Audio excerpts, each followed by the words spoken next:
Oke.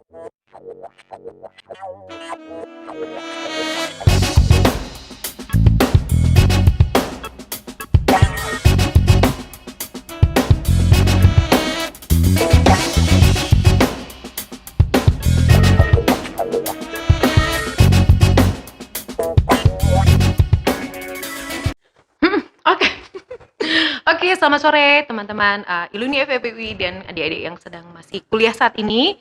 Salam jumpa dengan saya, Sesi, di acara Patokan, podcast alumni tentang kompetensi, karir, dan pekerjaan. Di sini telah hadir narasumber kita yaitu Kak Ilvan Yahdi. Bisa di Google, Kak Ilvan Yahdi ini di mana? Saat ini beliau bekerja sebagai HR practitioner di salah satu multinational company yaitu Unilever. Oke, sebelum kita masuk ke topik kita yaitu cross cultural working environment, kita akan coba gali dulu sebentar nih terkait dengan data pribadinya Kak Ilvan. Oke. Kak Ilvan, kalau pada saat ini berarti sudah 10 tahun ya bekerja di Unilever. Oke, dari sekian banyak pengalaman, pasti Kak Ilvan kan ada beberapa ini ya, staging ataupun karir di Unilever yang berkesan. Kira-kira kalau dikaitkan dengan topik kita saat ini, pengalaman apa yang paling berkesan? Ya, jadi mungkin kalau boleh share sedikit ya, sesi gitu ya. Udah 10 tahun gitu ya. Kalau anak zaman sekarang itu 10 tahun itu cannot imagine sama sekali gitu ya. Karena bahkan setahun aja, 2 tahun lagi itu orang udah bosen gitu ya in one company gitu. Jadi 10 tahun itu termasuk yang cukup langka lah gitu ya. Tapi nevertheless itu membantu saya untuk dapat wide range of opportunity dan juga experience gitu. Kebetulan by design kalau di tempat saya sekarang gitu ya, memang very multicultural, multinational company juga di mana-mana gitu. People-nya banyak dari mulai Indonesia gitu ya. Ada juga dari UK, dari Belanda, terutama karena it's a Anglo-Saxon company gitu ya. Jadi pasti banyak bule-bule juga gitu ya. Tapi juga a lot of teman-teman kita dari Asia kayak dari India gitu ya, atau mungkin dari Latin Amerika dan macam-macam. Nah, kalau mengenai part where working cross culturally is interesting adalah ketika saya punya chance untuk kerja selama 3 tahun di London waktu itu. Oh, nice. Jadi waktu itu having a chance untuk bekerja di headquarters-nya di Unilever London, dan it was difficult at first tapi interesting juga sih. At what year? Itu di tahun 2017 sampai 2020. Oh, berarti recently ya? Recently. Oke, nice. 3 years. So, coba bisa ceritain Kak, dari mulai persiapan sampai akhirnya mingle di sana. Mingle di sana, iya oke. Nah, jadi kalau di multinational company, I believe juga nggak hanya di Unilever, tapi juga di beberapa company yang lain, itu mereka very open with vacancies. Gitu ya. Jadi ada vacancies yang sifatnya lokal, ada vacancies sifatnya global. Gitu. Kebetulan ada vacancies di London gitu ya. Dan saya waktu itu kerja lagi di satu dari pabrik kita. Udah cukup lama di sana dan saya pikir nanti ya udah ada vacancy-nya dan saya nekat untuk apply gitu ya, no experience at all mengenai kerja di Europe segala macamnya gitu, tapi Bismillah lah coba dulu gitu ya. I think that's the first trait that's important gitu.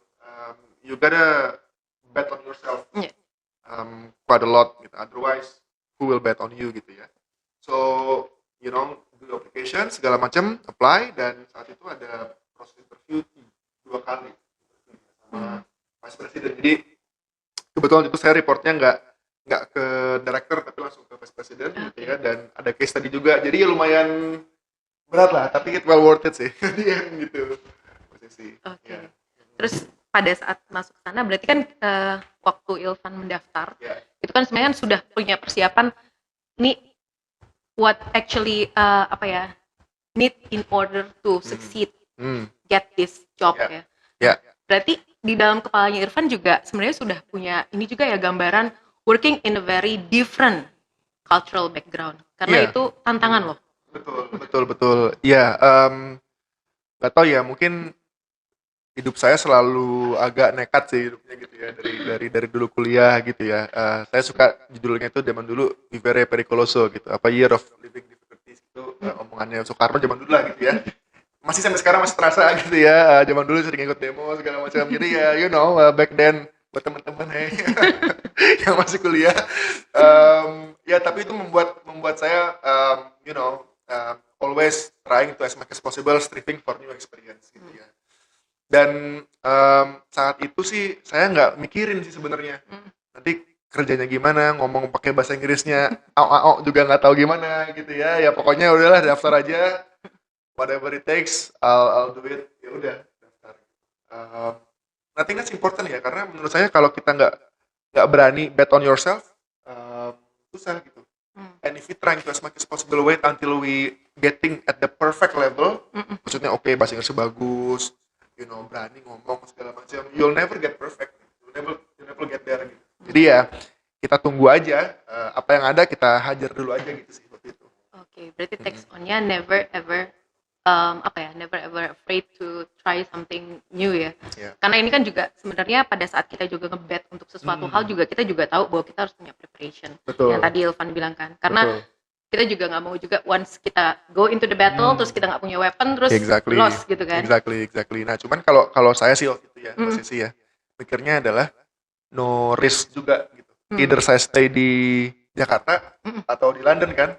Ya udah kalau nggak dapat juga tetap Jakarta. Jadi ya udah nggak ada risk waktu itu. Oke, now move to London. Ya. Once Ilvan sampai ke London, Ya. and then itu ada masa orientasi segala macam kan. Itu langsung ketemu dengan berbagai macam Yes.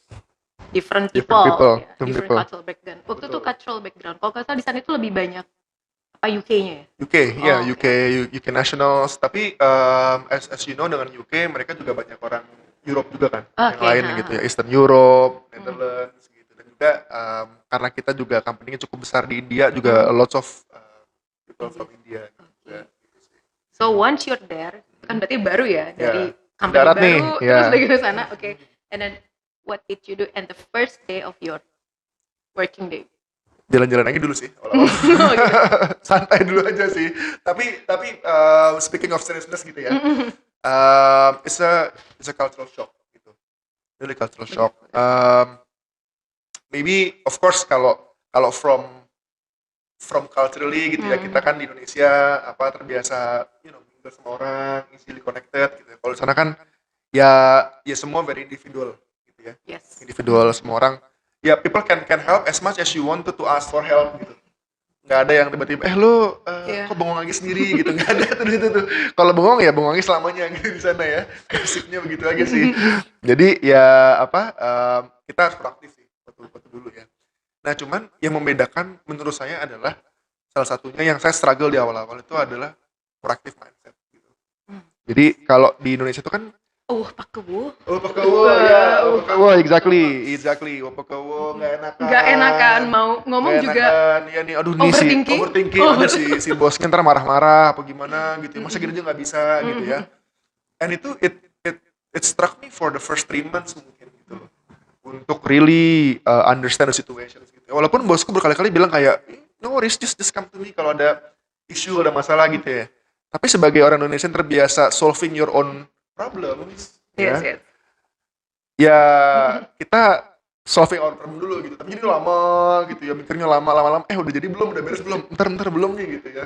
Ya akhirnya dikasih feedback dong. Kenapa lama gitu? Oh ya, gue mesti solving on my own gitu. Nggak usah, kita saling kolaborate aja gitu. Nah, suasana kolaborasi itu yang saya rasakan banget sih di sana gitu, yang kita harus asking for help gitu. Dan nggak malu of asking for help gitu, atau asking stupid questions juga nggak masalah gitu. Nah, itu yang menurut saya speaking of education juga mungkin di FEUI gitu ya, nggak tahu zaman sekarang gitu ya, mungkin kalau saya dulu dari SD, SMP, SMA itu kan kita tidak di-encourage buat bertanya gitu ya. Kita tuh di-encourage-nya untuk menjawab pertanyaan, solving the problems gitu ya. Nah, tapi itu terasa banget gitu loh. Compare dengan teman-teman saya yang European atau Americans, they can easily asking questions karena dari zaman dulu kuliah atau mungkin dulu sekolah ya bebas aja gitu. Ada suasana egalitarian yang terjadi gitu ya. Kalau kita kan agak sedikit agak sedikit keuhnya masih terasa gitu. Itu yang pertama. Yang kedua adalah the fact that we want to discuss. Yeah. Jadi kalau di Indonesia itu, ini at least in what I feel gitu ya, kita terbiasa untuk siapa? Yes bos gitu. Artinya kalau misalnya dikasih tugas, noted pak gitu ya, waduh siap. Peserta tangannya gini kalau lagi di WhatsApp gitu ya. Ada emoticon, iya kan? Nah, ada emoticon gitu kan. Nah, kalau di UK atau mungkin di global company gitu ya, di headquarters itu kita nggak bisa kayak gitu. Karena there is no value for you just to say yes.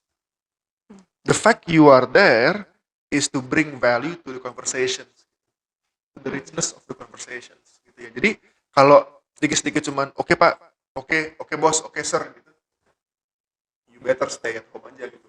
Oke. Karena nggak ada value-nya gitu ya. Nah makanya di awal-awal saya struggle gitu, karena di sini kan kebanyakan menjalankan tugas gitu ya. Kalau di sana kita harus berani untuk challenge bos juga, untuk diskusi gitu. Saya ingat banget waktu pertama kali itu saya ikut meeting.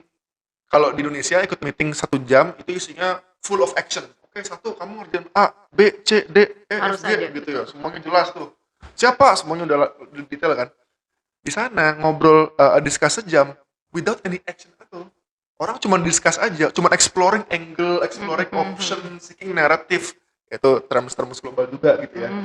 Kayak gitu-gitu gitu. Itu struggle banget buat saya di awal. Tapi ya itu sih menurut saya kita tidak terbiasa untuk berdialektika. Kita nggak biasa untuk berdiskusi secara secara sehat gitu ya. Kita suka agak baperan gitu. If your idea has been shut down misalnya. Itu yang menurut saya quite shock sih di awal-awal. Okay. So after you figure out gitu sometime Yeah. something certain yang harus di cope gitu ya. Terus setelah 3 bulan gitu, Yeah. kan pasti akan banyak tim-tim lagi tuh yang akan bareng sama Ilvan untuk bekerja. Nah itu how do you manage that? Kalau sekarang itu kan kita taunya ya kalau misalnya Yeah. sama cultural dimension tuh ngomongnya Hofstad gitu kan. Ya. High power distance, low power Yeah. distance. Yeah. Tapi kalau itu Yeah. pada saat dunia praktis itu, once setelah 3 bulan udah punya takes on sendiri, terus Ya, interesting karena saya Asian, Indonesia gitu ya yang tadi gue my boss is UK, and dia perempuan sih gitu ya. Saya punya anak buah satu orang UK, perempuan juga, satu orang UK cewek, satu orang US cewek gitu. It's totally interesting sih in terms of managing your culture gitu ya. Bos saya pernah komplain sekaligus teasing juga nih waktu itu gitu. Dia bilang gini, Ilvan kalau kita ngobrol gitu ya, you always say yes, but actually you meant something else, right? yes but gitu. Ya kayak gitu, yes but gitu misalnya ya, atau yes but I think gitu ya. Terus dia akhirnya punya mental note buat dia sendiri. Oke, kalau lo bilang yes, itu artinya apa? Jadi kalau ditanya misalnya Ilvan, what do you think bla bla bla gitu ya. Saya bilang yes, but gitu ya. Dia bilang, do you mean this? No, I mean the other way around gitu loh. Jadi dia akhirnya juga menyesuaikan juga dengan my current culture gitu ya. Yes, itu bukan berarti I will follow whatever you say. From my end, yes itu I acknowledge the fact you give a statement. And then I have another statement towards it gitu. Tapi buat orang bule itu bingung gitu loh. Lu yes maksudnya lu setuju sama gue gitu ya? Enggak. Yes tuh ya oke. I got your point. I get your point gitu loh. Gitu. Jadi itu yang agak tricky di awal-awal. Akhirnya itu saya harus mentally harus aware gitu loh. Untuk nggak saying yes easily. Can you imagine just saying yes itu juga matter most gitu ya. Nah ya udah, tapi dengan anak-anak tim saya yang dari US, dari UK juga very different juga sih the way things are gitu ya. Mereka challenge in every detail gitu. Kita nggak berbaperan kalau kita di challenge sama anak-anak gitu. Dan ya mereka juga very good in social life. Jadi kita mungkin sering main-main, ngobrol-ngobrol atau mungkin makan bareng. Ya itu part of mingle juga sih dengan anak-anak gitu ya. Apalagi mereka juga lumayan masih muda gitu ya.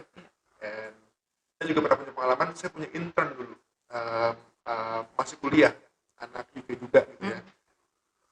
Very different lifestyle gitu. Maksudnya lifestyle-nya udah lifestyle itulah apa ya, lifestyle Gen Z banget gitu. Okay. Gen Z banget to the level dia kayak sebenarnya nggak peduli masuk kantor atau enggak gitu loh. Pakai bajunya terserah dia gitu ya.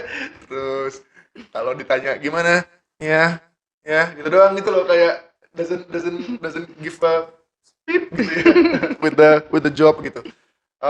Tapi saya waktu itu as much as possible trying to manage dengan saya bilang, if you not serious on your job, you will get nowhere gitu. Jadi saya mencoba memput my Asian background with kan kalau kalau di UK itu kan kamu tuh orang UK itu juga kayak orang Jawa sebenarnya. Jadi mereka tuh agak pekau juga ngomongnya tuh penuh melingkar-lingkar gitu lah ya. Oh, I I think you are bla bla bla gitu ya. Nah kemarin waktu itu saya kasih feedback yang harsh aja gitu. Kayak orang Jakarta gitu ya feedbacknya, kayaknya lo nggak bisa lulus deh gitu ya. Dan dia ternyata berubah saat itu gitu loh. Jadi in a way menurut saya in a cross cultural organizations kita harus bisa menyesuaikan dengan the need of the hour. Apakah kita butuh switch into UK standard atau kita switch into Asian standard gitu ya. And it actually works sih sebenarnya. Oke. So tadi terkait dengan yang intern itu berarti ada momen-momen tertentu nggak sih di Ilvan yang ketika menemukan satu apa ya kayak semacam satu bumpy road lah ketika managing those team gitu. Padahal ternyata task ataupun tugas yang diberikan itu memang membutuhkan waktu cepat untuk diselesaikan. Banyak sih memang gitu ya. Dan apa namanya? Ini sebenarnya tergantung orang-orangnya juga gitu ya. Tapi di UK sendiri itu memang secara umum mereka itu sangat mature dari segi work life balance. Oke. Jadi nggak ada tuh hari Sabtu ditanya sama bosnya misalnya gimana udah kelar dulu kerjaan Kita gitu ya. lebih work life Kita balance. lebih work life balance gitu. Nah, itu harus menyesuaikan banget gitu ya. Dan kita harus bilang saya punya beberapa anak buah atau intern yang nggak sesuai with my requirement misalnya, ya saya harus kasih feedback gitu. Nah, feedbacknya lagi-lagi menurut saya kita menyesuaikan dengan personalnya juga gitu ya. Dan as much as possible making sure bahwa culture-nya itu met gitu ya. Jangan sampai misalnya kita terlalu kasih feedback yang terlalu harsh, itu mungkin mereka akan pikir sebuah harassment gitu loh. Ya kan? Kalau di Indonesia kan kita saya nggak tahu ya, tapi di luar sana mungkin orang sering bilang you are not smart enough lah kadang-kadang kan. Kenapa sih kayak begini, kenapa sih kayak gitu gitu ya. Kalau saya nggak bisa kayak gitu. Kita harus ngasih feedback tuh yang sharp tapi soft gitu. Jadi kayak kita sering bilang, you know what, if you're not doing this well, if you still doing things like this, eventually you will never get anywhere gitu in your career gitu. So I think based on your capacity, you should do this ABC gitu. Jadi agak nyelekit tapi juga sedikit ngasih info atau saran gitu. Dan with a cool head. Nah, itu yang menurut saya perlu di master sih dari awal gitu. Ya, tapi it's it's quite interesting ya dengan mereka yang lucu-lucu gitu. Berarti kalau saya bisa ditarik beberapa kesimpulan kalau memang ternyata pada saat Ilvan mengatur ataupun mengarrange secara working team itu there's no such a big issue yang membuat mereka juga tiba-tiba ya itu hinder dalam mencapai tujuan atau tujuan. Betul. Dan juga sebenarnya nggak ada teorinya juga sih bahasa sih gitu ya. Yang penting adalah kita harus aware culturally. Nah, aware culture itu apa sih? Kayak tadi Indonesia misalnya kita orangnya selalu yes gitu tadi saya bilang kan. Tapi ternyata it doesn't mean yes juga gitu. Dan saya belajar dari bos saya, dia tanya sama saya gitu loh, kayak, oh do you think this is a yes or yes but? Gitu. Oh it's actually yes but gitu. Oke, ya udah kalau yes but what do you suggest misalnya gitu kan. Terus juga sama teman-teman yang orang misalnya Latin Amerika atau Meksiko gitu yang lebih blunt segala macam, itu juga kita harus sabar-sabar juga gitu. Kalau dia ngomongnya kayak gitu, it doesn't mean dia nyinyir ya, enggak, tapi emang gayanya begitu aja gitu loh. Itu menurut saya sih perlu waktu untuk adjusting dan nggak ada buku yang bisa menjelaskan juga sih sebenarnya gitu ya. As long as you know mereka kerjanya gimana, as long as you get good team dynamics ya harusnya. Kalau di dalam perusahaan itu sendiri, kira-kira ada nggak sih kayak semacam apa ya, entah itu konseling, entah itu pendampingan gitu atau body system gitu, once you are getting into new environment? Ya, jadi ada sebenarnya, tapi saya bisa bilang nggak semuanya orang required sih. Jadi ada sih sebenarnya gitu. Dan to be honest itu bagus ya kalau memang orang bisa menjalankan. Cuman salah satu hal yang kejadian itu adalah sering banget orangnya kan sibuk gitu ya. Orangnya sibuk, badinya sibuk, jadi nggak ketemu, nggak match. Tapi totally recommend sih kalau memang di sebuah company gitu ya ada buddy yang bisa ngebantu dari awal-awal. I think it's gonna be helpful. So take it back waktu Ilvan di London ya, Ya. pasti kan ada saat-saat dimana lagi apa ya, dalam posisi very very low gitu, yang membutuhkan satu releasing, entah itu diskusi, entah Ya. itu curhat, karena kan Ya. new environment, new Yes. people gitu. So what usually do? Ini kalau lagi low aja gitu ya. Ya kalau lagi low sih, what I typically do, saya ngobrol sama beberapa temen di kantor juga, satu tim gitu ya. Tapi ngobrol different topik sebenarnya. Jadi what I treasure the most contohnya adalah setiap kita lunch makan di kantin itu ada TV di situ tuh. Setiap hari Rabu kalau di UK itu ada namanya Parliament Questions. Jadi istilahnya kayak Pak Jokowi ditanyain gitu sama anggota parlemen gitu ya. Itu lucu aja, jadi kayak reality show gitu, dan kita lagi makan komentar aja, wah ini Boris Johnson kayak gini nih gitu, atau wah pertanyaannya parah banget gitu. It's quite interesting sih. Jadi that's part of how you mingle with the local context kan. Saya waktu itu mau nggak mau jadi belajar dikit soal how UK parliament system works misalnya gitu ya. Sekarang lagi pemilu siapa jagoannya gitu, tapi itu membantu saya untuk dekat sama anak-anak gitu ya, to the level. Tahu ini nggak Mbak? Tahu olahraga kriket nggak? Iya. Ya, kriket itu kan sangat nggak populer di mana-mana, kecuali di India sama di India Inggris. sama Inggris Ya kan? Nah mereka tuh high fans of cricket gitu kan.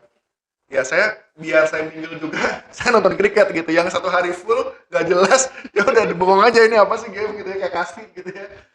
Tapi ya udah dari situ saya belajar gitu. Oh ternyata caranya begini, orangnya begini. Akhirnya saya dekat sama beberapa orang karena kriket. Gitu. Nanti it's interesting juga sebenarnya gitu sih. So itu berusaha untuk beradaptasi dengan culture setempat, so that jadi basically sebenarnya orang-orang itu agak mirip kayak Indonesia juga ya, maksudnya ya knowing the culture, the local context, terus ada sedikit pekawuhnya dikit. Ada pekawuhnya dikit. Jadi ketika bicara ataupun mendiskusikan sesuatu tuh ada layernya ya, layer sebelum akhirnya masuk ke core gitu ya. Ada layernya betul. Jadi dia ada salah satu proverbnya gitu. Kalau misalnya kita ngomong sesuatu gitu ya, misalnya kita bilang your idea is really interesting, misalnya gitu ya.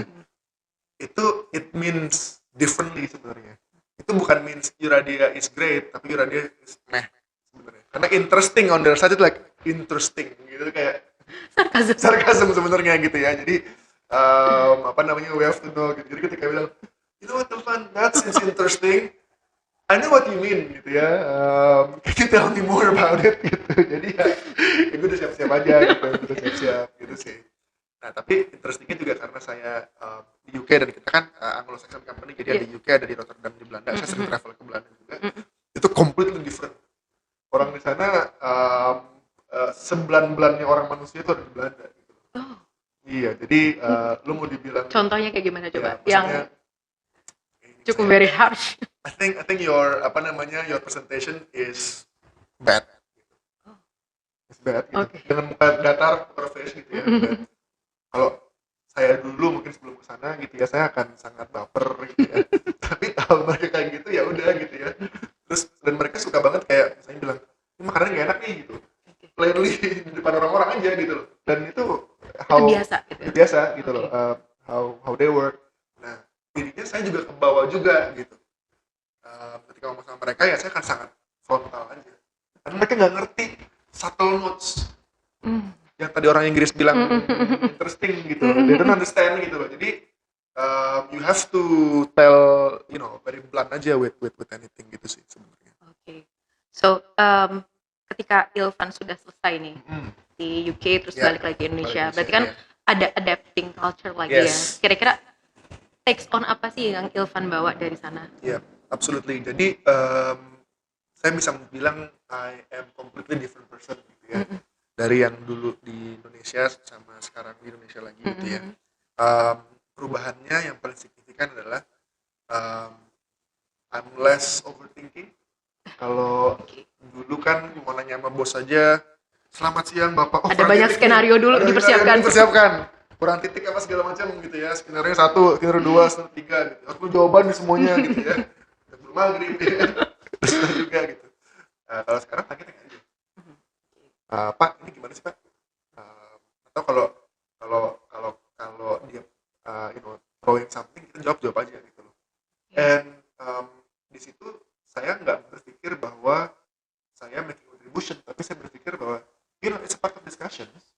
And kalau dia marah karena saya telling something, berarti ya he or she not good aja gitu loh, ya kan.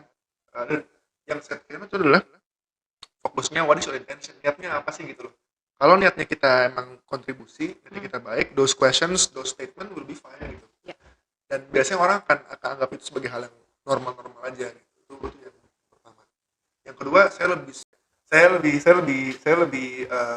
lebih mau main di tadi engage in discussion dan Open debate, discussion, open open discussions, debate. open Oke. debate gitu loh.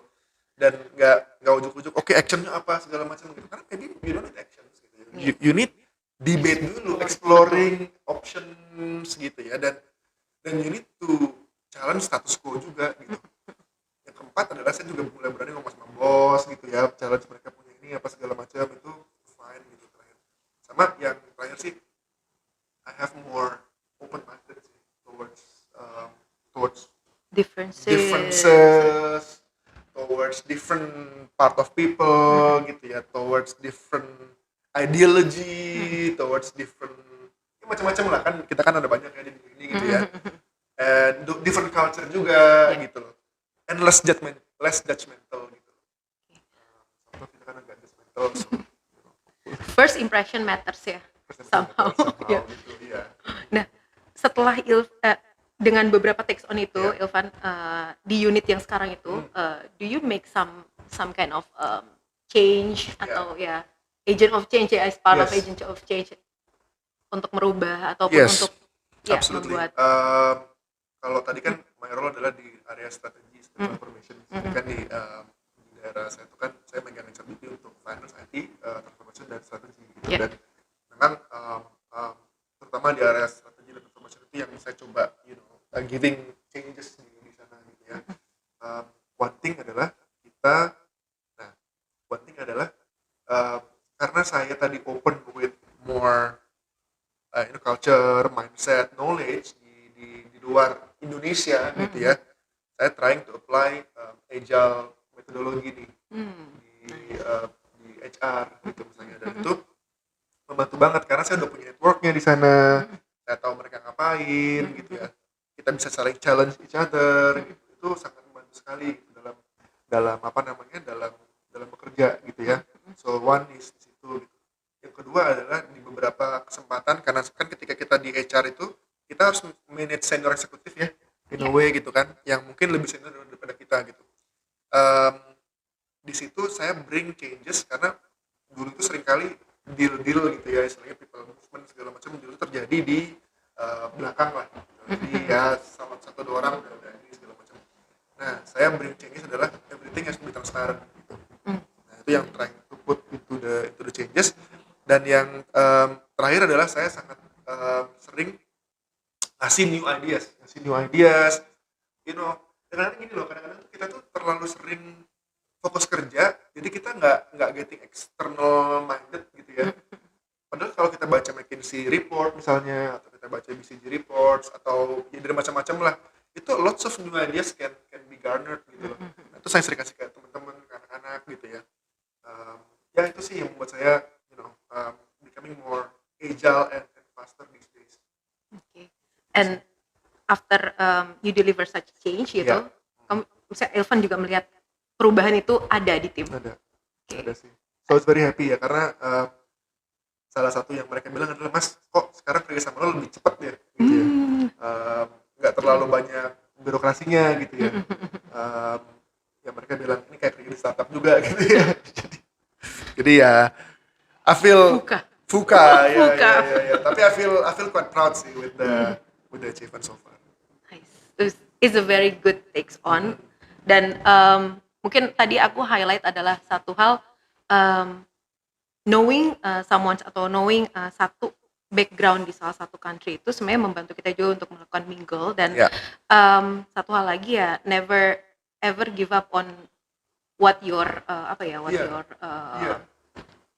first doing atau first trial gitu, karena kan pasti ada kegagalan di situ. Oh iya, exactly.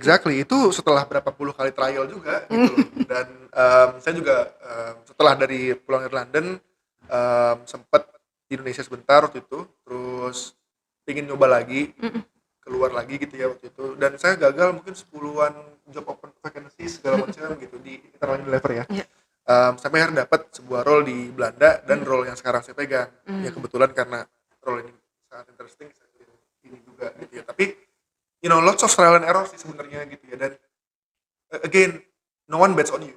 Yeah. You need to bet on yourself gitu. Dan apa namanya, you gotta believe aja sih in yourself gitu. Even sometimes if it's a bit overconfident or a bit overstatement, ya udahlah, let's try aja gitu. Saya selalu mikir what worst can happen gitu kan. Jadi karena kalau mikirnya dulu, oh ntar tinggal di Inggris nggak punya teman, terus nanti Jauh dari keluarga. jauh dari keluarga, susah sholatnya, Iya, gitu jauh dari kan, family. jauh dari family gitu kan. Ya bener juga gitu ya. Tapi what worst can happen gitu Iya. ya. Worst case apa? Ya paling kita di sana tinggalnya di rumah lebih sempit misalnya gitu ya, karena mahal gitu ya.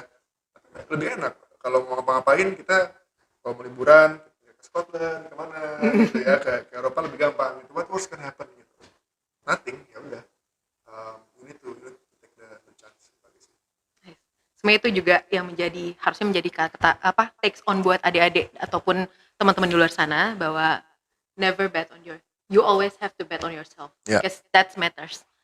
Semua resources ada, semua kompetensi ada, but Yeah. if you never take the chance, then there'll be no chance for you. Yeah. Oke, thank you banget Kak Ilvan. Ini sebenarnya mau kita panjangin sampai nanti buka puasa. Buka puasa ya. Cuma nanti ada lagi beberapa session yang harus lain. menunggu ya. Betul. Oke, teman-teman, terkait dengan sesi kita hari ini, kita sudahi dulu Kak Ilvan. Thank you banget. Kita akan lihat juga nih animo dari teman-teman di sana terkait dengan podcast ini. Kalau memang ternyata ada part atau session kedua, kita bisa banget nih Absolutely. lanjut ya. Absolutely. Dengan pengalaman Kak Ilvan yang lain bisa jadi. Oke. Absolutely. Sip. Thank you banget untuk waktu, atensi, dan juga partisipasinya. Ditunggu di kolom komen. Mungkin ada ya Kak Dani nanti kolom komennya. Salam dari kami, Iluni FEB UI. Oh. Selamat sore.